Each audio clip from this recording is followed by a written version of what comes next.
E aí eu queria te perguntar, qual a diferença, assim, para a gente que está aqui assistindo, o que é dieta, o que é low carb, primeiro, o que é low carb, o que é cetogênica? Qual a diferença?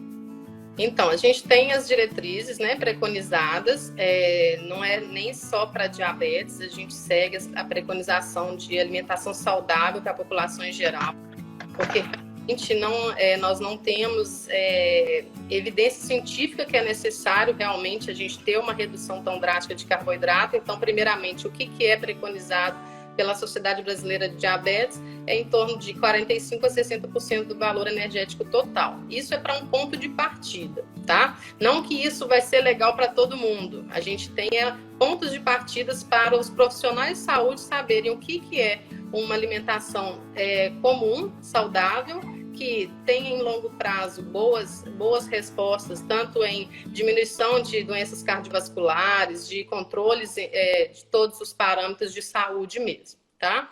Então, assim, quando a gente pensa em dieta low carb, tudo que é abaixo de 45% de carboidrato já é low carb.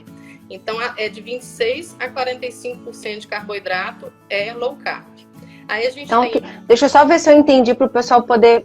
Se a gente fosse imaginar um prato, aquele prato que a gente divide assim, 40% se fosse carboidrato, é a partir daí que vocês começam a avaliar. Então, de 20% do total, de 20% a 40%, seria low carb, é isso? Na verdade, a gente não pode fazer essa analogia com o prato, porque o prato saudável ele tem que ter metade do prato de vegetais e legumes. Sim, então, verdade. Esses alimentos não são calóricos, então a gente pode pensar do lado de baixo, né? De metade do prato. Então, seria da metade do prato ali, a gente tem que pensar de low carb de 26% a 45% desse prato ou da dieta, do valor energético. De um dia, por exemplo.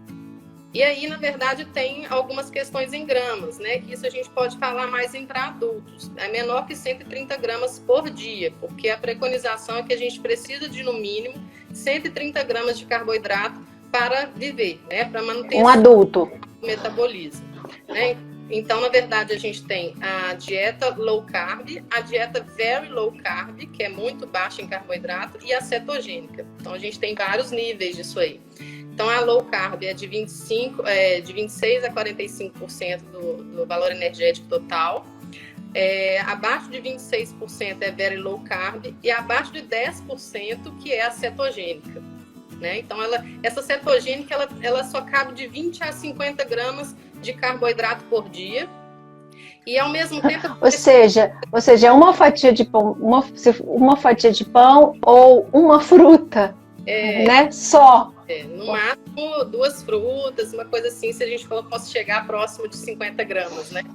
Então, realmente é muito baixo em carboidrato, mas essa questão em gramas, de 130 gramas, a gente fala que é para adulto, porque realmente uma criança pequena, 130 gramas pode ser o 45% a 60%, né? Não chega a ser uma dieta baixa em carboidrato.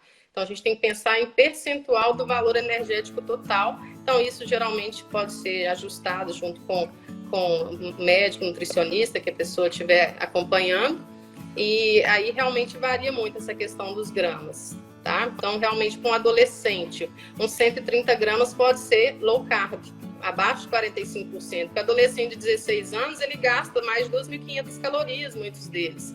Então, pode ser realmente low carb. O metabolismo está aceleradíssimo, né? Por conta do crescimento. Exatamente. Então, assim, tudo isso a gente tem que levar em consideração, a quantidade certa. Então, essa dieta realmente ela teve uma popularidade muito grande, né, Cristina? A gente tem visto aí lives e lives sobre isso, além de não só lives profissionais de saúde também, a gente tem verificado bastante estudo nessa área, saindo direto. No ano passado saiu a Associação Americana de Diabetes, saiu a diretriz clínica dela, de parte da terapia nutricional, já tem incluída a dieta low carb. Porém, ela tem mostrado evidência científica apenas para diabéticos tipo 2, por enquanto. Né? É o que eu gosto de falar muito, que eu vejo nas lives, o pessoal falando que as diretrizes estão desatualizadas. mas realmente a gente precisa pensar em evidência científica. Não é o que é bom para mim que vai ser bom para você, né? Então, isso é muito importante. Então, assim, primeiro, o que tem de evidência científica hoje? É que realmente a dieta low carb, ela diminui os picos glicêmicos, sim, ela tem uma melhora nisso, inclusive alguns estudos em tipo 1, mas são pouco controlados, infelizmente a gente não tem estudo robusto para tipo 1, mais relatos de caso, mostra principalmente que tem diminuição da resistência à insulina para diabetes tipo 2, alguns casos de controle, né, de triglicerídeo, de colesterol, porque teve a redução calórica. No diabetes tipo 2 é importante a questão da redução calórica. Então, isso que é uma das coisas que a gente tem que prestar mais atenção. O que é a prioridade para o tipo 1 e o que é a prioridade para o tipo 2? São pessoas, né, são tipos de doenças diferentes. Então se eu ver um curso lá focado para alimentação do diabético tipo 2, eu tenho diabetes tipo 1, é bom ficar atento, não é isso? Exatamente. Porque são diferentes, são metabolismos totalmente, né? Um provavelmente tem um processo inflamatório muito grande, uma síndrome metabólica associado, e o outro não necessariamente vai ter isso. Exatamente. A síndrome metabólica, pelo menos no início do diabetes tipo 1, ela não está, né, presente, principalmente na maioria das crianças. Então, assim, a gente tem que observar muito a caso, a gente não está fechando os olhos para essas respostas, são maravilhosas mesmo a questão de diminuir a curva, é o que a gente fala hoje.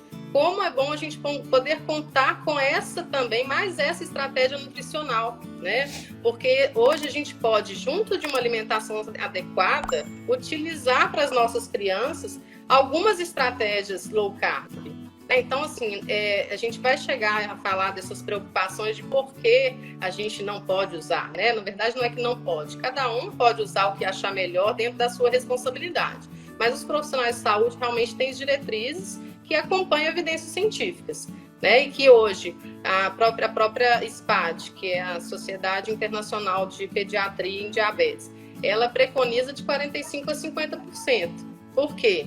Tem uma preocupação com a questão do crescimento, do desenvolvimento, vários estudos, até porque mesmo o pessoal falando que não faz diferença, proteína e gordura também vai fazer a glicose, né? Vai ter um processo de produção de glicose, sim, mas tem essa cetose também, que na verdade é questionável se vai ter um risco maior para cetoacidose diabética, para crescimento.